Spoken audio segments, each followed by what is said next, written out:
A growing number of Jews are returning to Israel. It's part of a fulfillment of prophecy spoken in the Bible.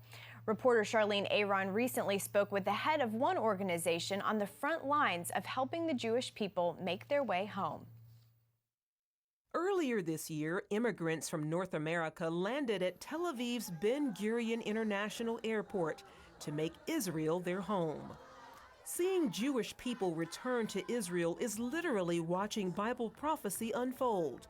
Isaiah, Jeremiah, and Ezekiel all speak of the Jewish return to the land. It says several times in Isaiah, I will lift up a banner to the nations, to the Gentiles.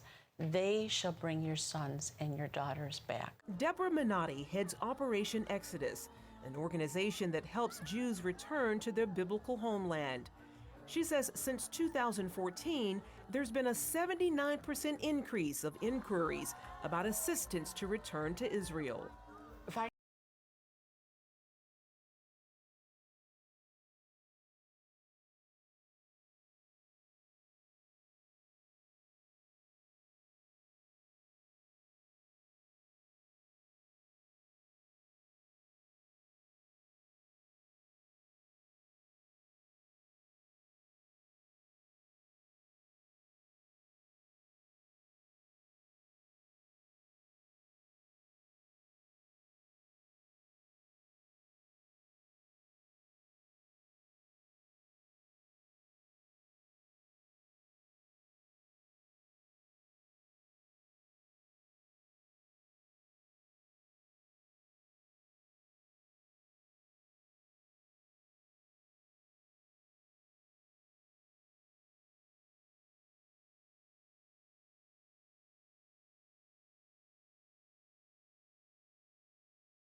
to the B'nai Menashe's own oral tradition, their ancestors wandered in an eastward direction until they reached China, where they settled for several centuries.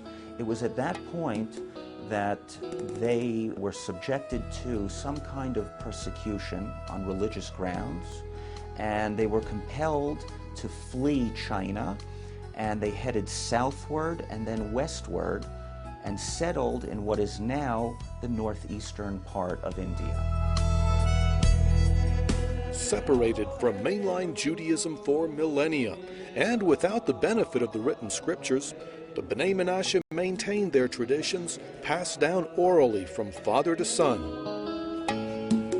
Shabbat Israel helps the B'nai Menashe every step of the long road from eastern India back to Israel, from transportation to paperwork, in fulfillment of biblical prophecy, and he will assemble the dispersed of Israel and gather together the scattered of Judah from the four corners of the earth. I am really excited. I am really excited to reach Israel, knowing that I'm going to reach Israel in 24 hours. Over the past decade, we have brought more than 1,500 members of the B'nai Menashe to Israel.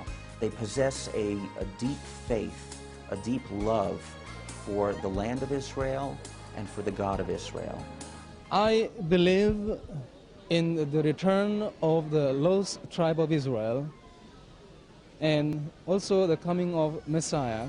The return of this lost tribe to Zion is nothing less than a miracle of biblical and historic proportions. When we read verses such as, "And the sons shall return to their borders," as the prophet Jeremiah tells us, it's not just words on a page. We are blessed to be. Recently, friends greeted 7 Chinese Jewish men at Israel's Ben Gurion Airport. They flew from Beijing. The journey marked the end of a nearly 4-year bureaucratic struggle to get to Israel, but also marked the fulfillment of a biblical promise several thousand years old. We are witnessing the ingathering of the exiles from the four corners of the world. It's taking place before our very eyes. Michael Freund of Shavei Israel, a group committed to bringing Jews back to Israel, says their arrival was prophetic. The prophet Zechariah in chapter 8 tells us that God promises that he will save his people from the east, from the countries of the east, and from the countries of the west. This is home video of the Jewish community these men came from in Kaifeng, China. This community began more than 1,000 years ago, when historians believe Jews from Persia or Iraq settled in China. Brothers who had remained behind in Ethiopia arrived in Israel with their families on a special flight organized by the quasi-governmental Jewish agency. I want to thank everyone who helped make this dream come true and gave us hope. They were welcomed by Israeli Minister of Absorption Pnina Tamano-Shata, herself an Ethiopian immigrant who came to Israel as a child. In the early morning, 130 Ukrainian Jews landed in Tel Aviv to begin a new life. Many see the moment when these new immigrants step onto the tarmac here at Ben Gurion Airport as the time when the words of the Bible written thousands of years ago come to life. There has never been a people who have been exiled for so long who then return to their homeland, return to their language. And so there's the prophetic reality of this that's so huge that each one of these people, Isaiah saw, Jeremiah saw, they saw them, they saw this happening, and now we are here to witness it. We are here to be part of it. Their flight marked the 1-year passing of Yael Eckstein's father, Rabbi Yechiel Eckstein, the founder of